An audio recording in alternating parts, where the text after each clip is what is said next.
In prison, all of the electronics are clear. A friend of mine, Jesse Crossan, who recently did a post, reminded me of that. Something I had somehow let slip from my mind, how all the electronics were clear. And the reason that they do this in prison is because of security reasons. They want to be able to see through the items in case you try to hide contraband inside one of the items.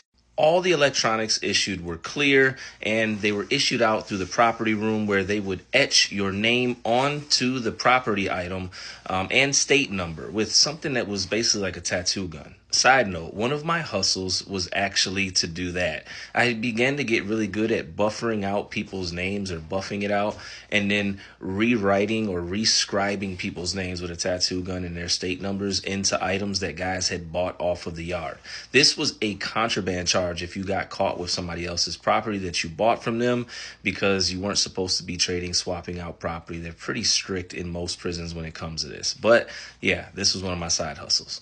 Electronics weren't always clear. I remember when I first came into the system, they had gray 5-inch Magnavox TVs, which, by the way, 5-inch TVs is all we had for the longest, which is still more than some system states, etc. Some people don't have TVs, at least on a personal level. An electronic item I was fond of was the e-tron egg. It was a 5-inch TV, clear plastic, shaped like an egg, but also had a radio on the side, which in a cell, believe it or not, was something of comfort. It got me through many a days. You weren't supposed to play it out loud because that was a charge, but when cool officers were on, etc., I would play my music in the cell and just, I don't know, man, envision myself free, depending on what song was on for the moment, when I had the cell to myself.